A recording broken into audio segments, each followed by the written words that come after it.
যেই কোরআনকে জীবনে রূপায়ণ করে, জীবনকে কোরআনায়ন করে যিনি আদর্শ হয়েছিলেন, সেই আদর্শ মুসলিম হতে হলে আমাদেরকেও তাহলে কোরআনের পথে ফিরে আসতে রব্বুল আলামিন বলছেন, ওমা খালাকনাস সামাআ ওয়াল আরদা ওয়ামা বাইনাহুমা বাতিলা ذلك ظن الذين كفروا فويل للذين كفروا من النار।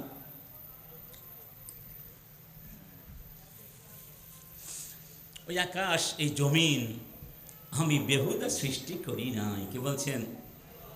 বেহুদা সৃষ্টি করি নাই। তোমরা যেভাবে চলাফেরা করছো, যা খুশি তাই করছো, নাচ গান খেলাধুলা নগ্নতা বেহায়াপনার মধ্যে তোমরা আস্তে আস্তে হারিয়ে যাচ্ছ। তোমরা কি ভেবেছো আমি বেহুদা সৃষ্টি করেছি? না, এটা কাফেরদের ধারণা। কাদের ধারণা? এবং তাদের জন্য ধ্বংস অপেক্ষা করছে। এরপরে গিয়ে আল্লাহ বলছেন, আন্নাজআলুল্লাযীনা আমানু ওয়া আমিলুস সালিহাতি কাল মুফসিদিনা ফিল আরদি আন্নাজআলুল মুত্তাকিনা কাল ফুজ্জার। যারা ঈমান এনেছে, ভালো কাজ করছে, আমি তো তাদেরকে ওদের মতো বানাতে পারি না যারা জমিনে ফাসাদ সৃষ্টি করেছে। যারা ফাসাদ সৃষ্টি করে, যারা নগ্নতা দিয়ে জমিনকে ধ্বংস করতে চায়, যারা নিরীহ লোকদেরকে দোষী সাব্যস্ত করে স্বার্থ উদ্ধার করতে চায়, যারা কোরআনকে বাদ দিয়ে মানুষের বানানো আইন প্রতিষ্ঠা করে মানব জাতির হক নষ্ট করতে চায়, তারা ফাসাদ সৃষ্টি করছে। তাদেরকে তো আমি ওই লোকদের মতো বানাতে পারি না যারা ঈমান এনেছে এবং কোরআনের পথে চলছে, ভালো আমল করছে। তারা কি আর হতে পারে? মুত্তাকি আর ফুজ্জার হতে পারে? এর পরের কথাটা একটু ভালো করে শুনবেন। কিতাবুন, সবাই কোরআন পড়তে পারেন না? একটু পড়তে, আমার সাথে পড়ুন না। বলুন, কিতাবুন আনজালনাহু মুবারাকুন লিয়াদাব্বারু আয়াতিহি ওয়া লিয়াতাযাক্কারা উলুল আলবাব। কিতাবুন আনজালনাহু মুবারাক ওয়া হাযা যিকরুন আনজালনাহু মুবারাক। আমি এই কিতাবকে মুবারক করে পাঠিয়েছি, বরকতময় করে পাঠিয়েছি, কল্যাণময় করে পাঠিয়েছি, যাতে করে আমার বান্দারা আমার কিতাবটা বুঝতে পারে, আমল করতে পারে। সুবহানাল্লাহ। তাহলে এবার মিলিয়ে দেখুন, পুরো কনটেক্সটটা মিলিয়ে দেখুন। আগে বললেন আকাশ জমিন কিছুই অনর্থক সৃষ্টি করিনি, খেলাধুলা করার জন্য নয়। এরপরে বলছেন আমি কোরআন নাজিল করেছি। তাহলে অর্থ দাঁড়ায়, আমি এই জমিন সৃষ্টি করেছি, তোমাদেরকে পৃথিবীতে পাঠিয়েছি আমার এই কোরআন আমার জমিনে প্রতিষ্ঠা করার জন্য। আজকে সেই কোরআন নিয়ে আমাদের দেশে তুচ্ছ তাচ্ছিল্য করা হয়। কত বড় দুঃসাহস!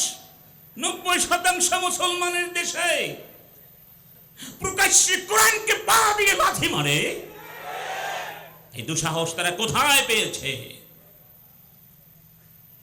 যারা কোরআন অপমান করেছে, করছে, করবে, তাদের বিরুদ্ধে রাষ্ট্রের পক্ষ থেকে তেমন কোনো বলিষ্ঠ পদক্ষেপ আছে?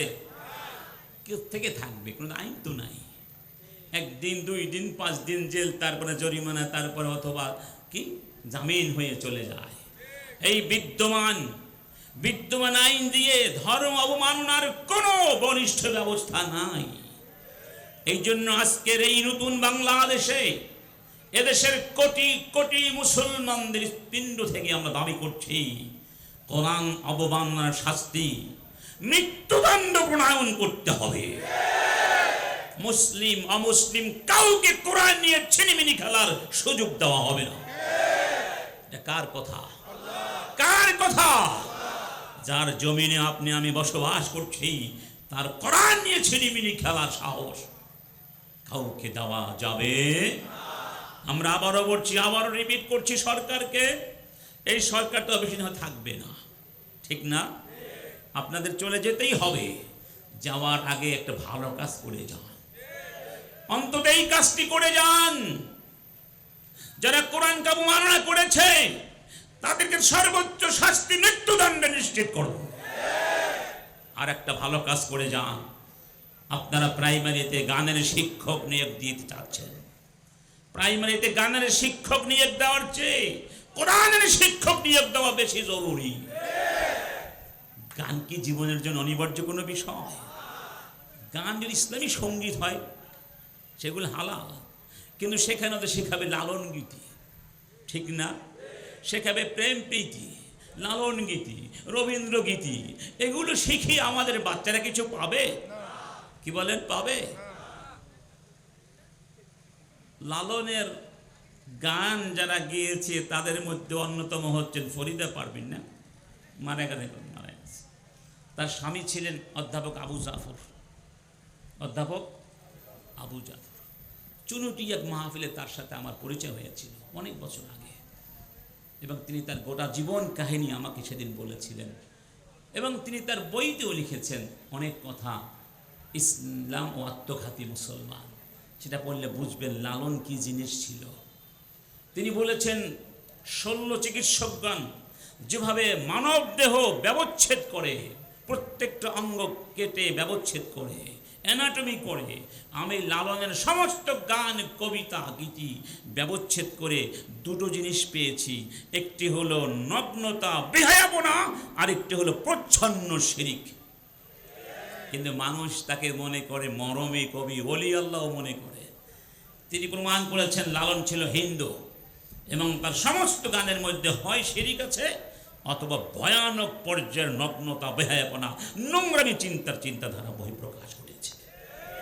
সেই লালন গীতি শেখানো হবে আপনার বাচ্চাকে। কোরআন শিক্ষার কোনো ব্যবস্থা নাই।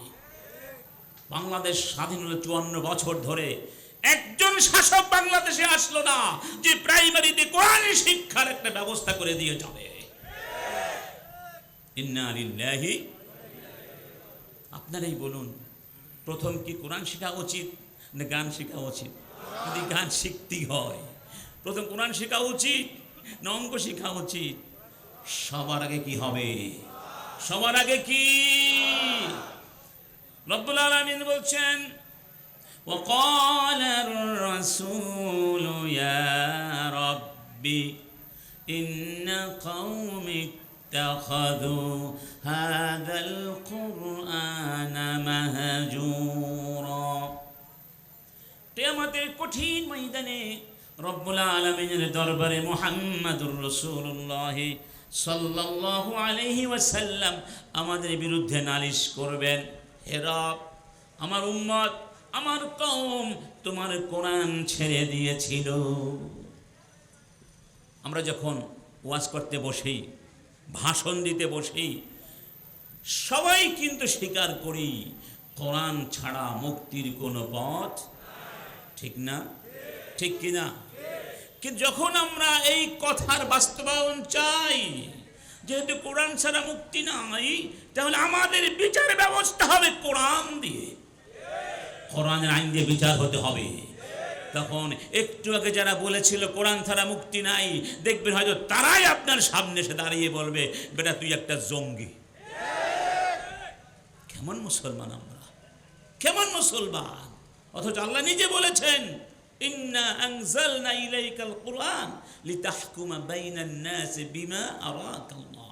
হে রাসূল, আমি কোরআন তোমাকে এজন্যই দিয়েছি যাতে করে কোরআন দিয়ে তুমি শাসন করতে পারো, ঠিক না বেঠিক? কোরআনের শাসন ছাড়া কি নেই বিচার পাবেন? পাওয়ার কোনো সুযোগ আছে? নাই, সুযোগ নাই। এক লোক গাড়িতে উঠেছে, এসি গাড়িতে। কি গাড়িতে? এসি গাড়ির মধ্যে সিগারেট খাওয়া যায়, কিন্তু এক যাত্রী ধূমপান শুরু করে দিয়েছে। কিছু বেতেল্লা যাত্রী আছে না, তো তার পাশে বসে থাকা যাত্রী বলছে, ভাই বিড়িটা, সিগারেটটা বন্ধ করো। সে বলল, বেশি কথা বলবেন না। উপরে কি লেখা দেখেন না? আপনার কোনো অভিযোগ থাকলে ড্রাইভারকে বলুন। তো তিনি গিয়ে কাকে বললেন? ড্রাইভারকে বললেন, ভাই আপনি একটু হেল্প করুন, আমি তো সহ্য করতে পারছি না, আমার শ্বাস প্রশ্বাস বন্ধ হয়ে যাচ্ছে। ড্রাইভার বললেন, আরে বেটা এত কথা বলো কেন, উপরে কি লেখা দেখো না, গাড়ি চালানো অবস্থায় ড্রাইভারের সাথে কথা বলা, কারণ ড্রাইভার নিজেই কি করে, সিগারেট খায়। আপনি ন্যায় বিচার কার কাছে চাইবেন? কথা বুঝতে পেরেছেন? মানুষের বানানো আইনে এখানে যদি একটা লোকে এখন পিটিয়ে মারা হয়, সমগ্র পৃথিবী দেখছে, সাক্ষী আছে, ঘাতককে ধরা হয়েছে, তারপরে দেখবেন 1 বছর 2 বছর 6 বছর কোনো বিচার নাই। হ্যাঁ বিচার হচ্ছে হচ্ছে হচ্ছে, এরপরে একদিন আস্তে করে বের হয়ে যায়। কথা ঠিক? কারণ এখানে ওই মার্কা বিচার। কোন মার্কা? ওই ড্রাইভার মার্কা বিচার। যারা ড্রাইভিং করছেন, যারা স্টিয়ারিং ঘোরাচ্ছেন, যারা চালাচ্ছেন, তারা যদি কোরআন না মানেন তাহলে বিচার করবেন কি দিয়ে? ঠিক না? তাহলে ওখানে বসাতে হবে এমন লোকদেরকে যারা কাকে ভয় করেন। শুধু ভয় করলে হবে না, কোরআন তাকে বুঝতেও হবে। তিনি কোরআন বুঝেন, তিনি মানেন, তিনি কোরআন চান, তিনি জনগণকে ভালোবাসেন। ঠিক না বেঠি? আমি ব্যক্তিগতভাবে কোনো মন্ত্রী এমপি হওয়ার কোনো শখ আমাদের নেই, আগ্রহ কোনো দিন ছিল না। আমরা শুধু চাই ওই মসজিদে কোরআন গিয়ে বসুক। যেই দল যাক আমার আপত্তি নাই, কিন্তু কোরআন দিয়ে দেশ চালাতে হবে, আল্লাহ রাসূলের জীবন বিধান দিয়ে দেশ চালাতে হবে, সমাজ চালাতে হবে। এটা আমরা সবাই চাই কিনা? সবাই একমত? তাহলে এই কোরআনের পক্ষে কারা কারা আছেন?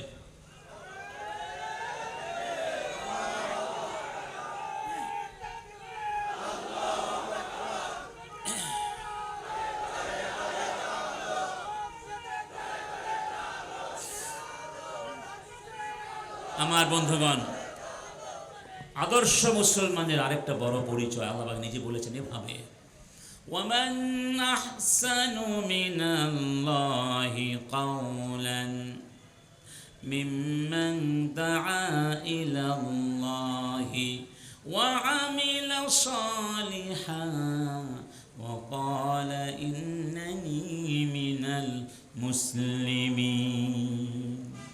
যে ব্যক্তি মানুষকে আল্লাহর পথে আহ্বান করে, ভালো কাজ করে, খারাপ কাজ থেকে ফিরে থাকে, ফিরিয়ে রাখে, বাধা দেয়, এবং নিজের আত্মপরিচয় আমি মুসলমান, এটাই তার অহংকার, এটাই তার সবচেয়ে বড় আইডেন্টিটি, সেই ব্যক্তির কথার চেয়ে, ওই ব্যক্তির চেয়ে শ্রেষ্ঠ কেউ হতে পারে? একটু আগে আমাদের নগর পিতা কি বলেছেন? ভালো কাজ করতে বলতে হবে, খারাপ কাজ থেকে। এই কাজটি আমরা অনেক বছর করতে পারি নাই, করতে একেবারে করি নাই তা কিন্তু না, এটা তিনি স্বাভাবিক করতে বলেছেন। এত নিষেধাজ্ঞার পরেও কি কোরআনের দাওয়াত বন্ধ ছিল? বলুন, বন্ধ ছিল? আমরা কথা বলি নাই?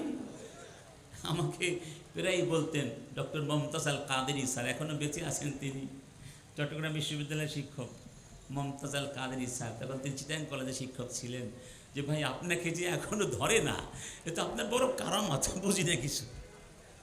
বহু আলেম জীবনকে আগুনের উপরে রেখে সত্যি কথা বলেছেন।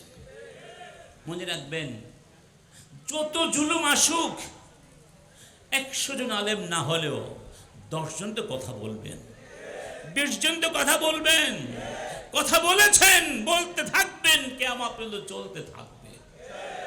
ইসলাম কি বন্ধ হয়েছে? বরং একটা ভালো দিকও তো হয়েছে, ঠিক না? আজকে মানুষের মধ্যে এই জুলুম নির্যাতনের রাত পোহাবার পরে নতুন করে ইসলামের দিকে আগ্রহ সৃষ্টি হয়েছে। এটা হতো না যদি জুলুমের অন্ধকার তারা না, তাহলে কি হতো? কয়েকজন গবেষক বেড়াতে গিয়েছিলেন আফ্রিকার এক জঙ্গলে, গিয়ে দেখলেন হরিণগুলো খুব জীবন ভয়ে পালিয়ে বেড়াচ্ছে, জীবন নিয়ে পালিয়ে বেড়াচ্ছে। কিসের ভয়ে? বাঘের ভয়ে। তখন তারা ভাবলো, ইস কি সুন্দর হরিণ, ডাগর ডাগর চোখ, কতই না সুন্দর লাগে তার একসাথে বসলে বিকেলবেলা কাজ করা যায়। সবগুলো বাঘ মেরে ফেলবো যাতে করে বাগানে হরিণ অনেক বেশি হয়, উৎপাদন বেড়ে যায়। সব বাঘ মেরে ফেললো। কয়েক বছর পরে তারা আবার সেখানে গেল। এবার গিয়ে দেখে বাঘও নাই, হরিণও নাই। কি ব্যাপার, হরিণ গেল কোথায়? আবার গবেষণা করে দেখা গেল যতদিন বনে বাঘ ছিল ততদিন হরিণগুলো বাঁচার জন্য পালিয়ে বেড়াতো, ফলে তাদের রক্তগুলো গরম থাকতো। রক্ত কি থাকতো? উষ্ণ থাকতো। যখন তারা টের পেল বাগানে অরণ্যে কোনো বাঘ নাই, এমন ঘুম দিল, অলস ঘুম, অলস নিদ্রা। যখন তাপমাত্রা হিমাঙ্কের নিচে নেমে গেল, তাদের রক্ত পানি হয়ে তারা সব মরে গেল। অতএব শয়তানি শক্তি, ফেসিবাদী শক্তি, সন্ত্রাসী শক্তি যখন মাথা তারা দিয়ে ওঠে, ইমানদারের ইমানি শক্তিও তখন আরো বহুগুণে বর্ধিত হয়। যার প্রমাণ এই বাংলাদেশে যারা ফাঁসির কাস্টে জীবন দিয়েছে, দেয় নাই, তারা যদি বলতেন আর শাইখাতু হাসিনা, আপনার সাথে আমরা আছি, তাহলে ফাঁসি হতো না, হয়তো মন্ত্রিত্ব পেতেন, হয়তো সুখে শান্তিতে গাড়ি নিয়ে ঘুরতে পারতেন। কিন্তু তারা কি বাতিলের সামনে মাথা নত করেছেন? আল্লাহর কসম, তারা যেই সত্যের জন্য ফাঁসির কাস্টে জীবন দিয়েছেন, সেই আদর্শ মিটে যেতে পারে না, সে আদর্শ নিভে যেতে পারে না। আজকে যারা বামপন্থী, সে আদর্শ নিভিয়ে দেওয়ার জন্যে প্রতিদিন নতুন নতুন অপবাদ দিয়ে বিভ্রান্ত করছে জাতিকে এবং এই দেশকে। তাদের মনে রাখা উচিত, এই আদর্শ অসংখ্য মানুষের রক্তের বিনিময়ে জমিনে প্রতিষ্ঠিত হয়েছে। অতএব আল্লাহর পথে মানুষকে ডাকতে হলে এই বাস্তবতা মেনে নিতে হবে, যে কোনো পরীক্ষার জন্য প্রস্তুত থাকতে। وأوحينا إلى موسى أن أسر بعبادي إنكم متبعون فأرسل فرعون في المدائن حاشرين إن هؤلاء لشرذمة قليلون وإنهم لنا لغائظون وإنا لجميع حاذرون فأخرجناهم من جنات وعيون وكنوز ومقام كريم। আল্লাহ বলছেন, হে মুসা, তুমি আমার বান্দাদেরকে নিয়ে লোহিত সাগর পাড়ি দাও। ফেরাউন টের পেয়ে গেল। ফেরাউন তার সব দেশে বাহিনী পাঠিয়ে, লোক পাঠিয়ে বলল, তোমরা ভয় করো না, আরে ওরা তো মাত্র কয়েকজন মানুষ, লাশিরযিমাতুন খালিলুন, ওদের কর্মকাণ্ডে আমার মধ্যে ক্রোধের আগুন জ্বলছে, তবে আমরা খুবই সতর্ক অবস্থায় আছি, কোনো জঙ্গিবাদকে জায়গা দেওয়া হবে, সতর্ক অবস্থায় আছি, চিন্তা করো না। আল্লাহ বলছেন কি করলাম, ফাখরাজনাহুম মিন জান্নাতিন ওয়া আয়ুন, ফিরআউন এবং তার সমস্ত সৈন্যবাহিনীকে আমি কানে ধরে লাথি মেরে বের করে দিয়েছি তাদের জান্নাত থেকে, তাদের সিংহাসন থেকে, তাদের সেই রাজপ্রাসাদ থেকে, তাদের সে উদ্যান থেকে, তাদের সে বিনোদন কেন্দ্র থেকে, তাদের সে ঝর্ণাধারা থেকে।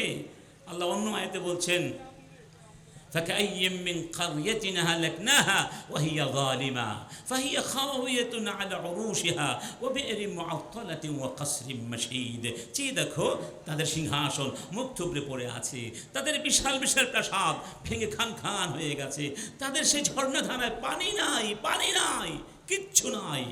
সব কিছু ইতিহাস প্রত্নতাত্ত্বিক নিদর্শন হয়ে তোমাদের সামনে দাঁড়িয়ে আছে। সুবহানাল্লাহ।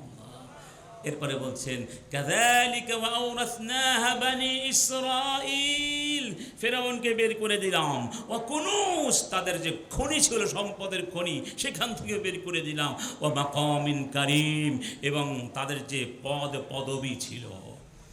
আমার ছোট্ট একটা বাচ্চা আছে, তো ক্লাস 3-তে পড়ে, আরবিতে তাকেই দিয়েছে কতগুলো শব্দে বাক্য রচনা দিয়েছে। একটা শব্দ হলো অজির। কি শব্দ? অজির। অজির মানে হলো মন্ত্রী। মন্ত্রী দিয়ে একটা অ্যারাবিক সেন্টেন্স তৈরি করতে হবে। আমাকে বলে, বাবা আপনি একটা সেন্টেন্স তৈরি করে দাও। আমার মাথায় কিছু আসে না, কী বলবো। হঠাৎ করে মনে আসলো হারাবাল অজিরু, হারাবাল উজারাউ, মানে সব মন্ত্রী বাংলাদেশ থেকে পালিয়ে গেছে। হারাবাল উজারাউ মিন বাংলাদেশ। ইন্না লিল্লাহি। বুঝতে পেরেছেন? আল্লাহর সুন্নাহ ঠিক আছে তো? আল্লাহর সুন্নাহ ঠিক আছে? যুগে যুগে কোরআনের বিরুদ্ধে যারা দাঁড়িয়েছে, যত চক্রান্ত করুক, এমনও চক্রান্ত আসবে, সে কথা আল্লাহ বলেছেন, অকাদ মাকারু মাকরহুম ওয়া ইনদাল্লাহি মাকরুহুম ওয়া ইন কানা মাকরুহুম লিতাজুলা মিনহুল জিবাল। তারা এমন চক্রান্ত করেছিল, তোমাদের মনে হতে পারে এই পাহাড় পর্যন্ত টলমল হয়ে যাবে, পাহাড় তার জায়গা থেকে ছড়ে যাবে। তাদের চক্রান্ত এত কঠিন ছিল, কিন্তু আমারও তো কিছু কৌশল আছে। সুবহানাল্লাহ। ফালা তাহসাবান্নাল্লাহা মুখলিফান ওয়া'দাহু রুসুলা ইন্নাল্লাহা আজিজুন যু ইনতিকাম।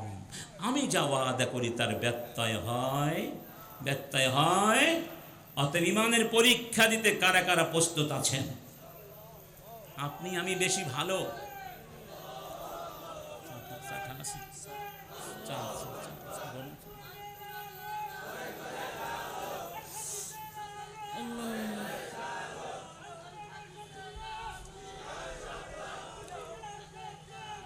আমার বন্ধুগণ, আচ্ছা আল্লাহ যদি চাইতেন, যদি আল্লাহ চাইতেন, তাহলে নবীকে তায়েফের প্রান্তরে না নিয়েও তো ইসলাম প্রতিষ্ঠা করতে পারতেন না?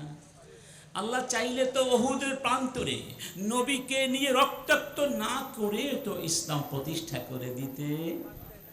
আল্লাহ চাইলে রাসূলকে মক্কা থেকে মদিনায় না নিয়েও তো ইসলাম প্রতিষ্ঠা করে দিতে। এটা আল্লাহ চান না।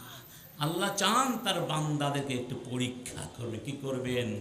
ওয়াজআলনা বা'দাকুম লিবা'দিন ফিতনা আতাসবিরুন ওয়া কানা রাব্বুকা বাসীরা। আল্লাহ বলছেন, আমি তোমাদের একজনকে আরেকজনের জন্য ফিতনা বানিয়ে দিয়েছি। ইমানদার মুমিনের ফিতনা, মুমিন ইমানদারের ফিতনা, ধনী ব্যক্তি গরিবের ফিতনা, গরিব ধনীর ফিতনা, সুস্থ ব্যক্তি অসুস্থ ব্যক্তির ফিতনা, অসুস্থ সুস্থ ব্যক্তির ফিতনা। ঠিক না বেঠি? দেখবেন অনেক মহিলা আছে বা আমাদের মা বোন আছেন, উদাহরণস্বরূপ বলছি, আমরাও আছি, যখন দেখি যে আমাদের যে আরেকজন ভালো জীবনযাপন করছে, তখন বলি, আহ কত সুন্দর জীবনযাপন করছে, তোমার সাথে বিয়ে হয়ে আমার কপালটা পুড়ে গেছে। যদি আজকে ওর সাথে বিয়ে হতো তাহলে আমি সিঙ্গাপুরে যেতাম, কানাডায় যেতাম, ঠিক না? কিন্তু আপনি কি জানেন, আপনি যেই জায়গায় দাঁড়িয়ে আছেন, আপনি যে জীবনযাপন করছেন, এই জীবনটা পাওয়ার জন্য কোটি কোটি মানুষ স্বপ্ন দেখে, লক্ষ লক্ষ মানুষ কাঁদে যে আল্লাহ আমাকে তার মতো জীবনটা দিলে না, ঠিক না? আপনি যখন পেয়ে গেছেন তখন তার নেয়ামতের শুকরিয়া করছি না। যাই হোক, ইনশাআল্লাহ রাসূল করিম সাল্লাল্লাহু আলাইহি ওয়াসাল্লাম ইসলামের জন্যে গোটা জীবন কষ্ট করেছেন, আমাদের জন্য কষ্ট করেছেন। রাসূলের লক্ষ্যই ছিল গোটা পৃথিবীর বুকে ইসলামকে পরিপূর্ণভাবে বিজয়ী করে দেওয়া।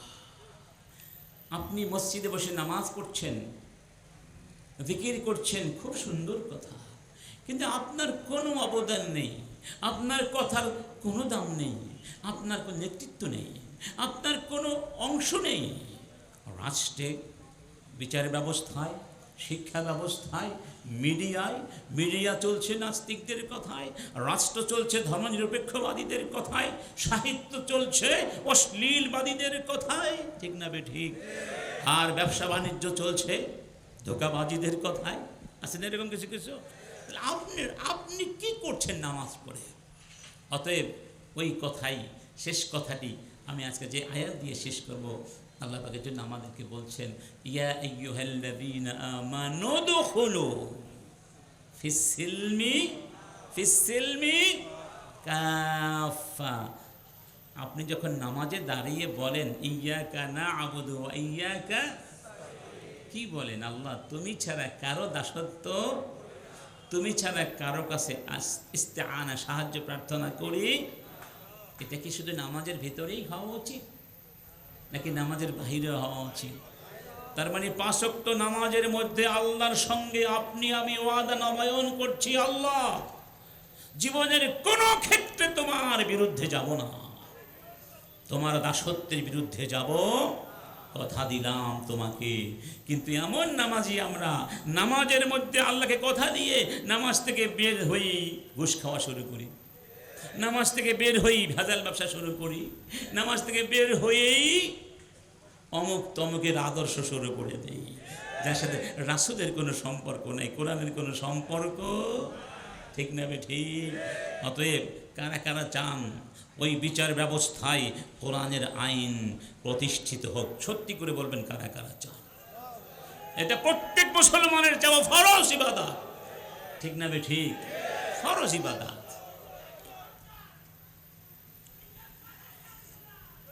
আমার বন্ধুগণ, আমি অনেক সময় নিয়ে ফেললাম। সম্মানিত অতিথি মেহমান, উনি অনেক ব্যস্ত মানুষ, ডাক্তারদের একটা সময় অনেক দাম, সুবহানাল্লাহ।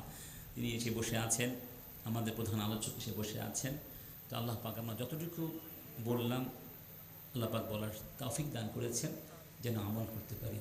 সবাইকে অনেক অনেক ধন্যবাদ জ্ঞাপন করে একটি সুন্দর সোনালী বাংলাদেশ, স্বপ্নের বাংলাদেশ, জান্নাতি বাংলাদেশ, কোরআনের বাংলাদেশ, রাসূলের মদিনার সেই শ্রেষ্ঠ রাষ্ট্রের আদলে একটি মানবিক ন্যায় বিচার ভিত্তিক, আল্লাহর ইবাদত ভিত্তিক বাংলাদেশ কামনা করে এখানে শেষ করছি। আসসালামু আলাইকুম ওয়া রাহমাতুল্লাহি ওয়া বারাকাতুহু।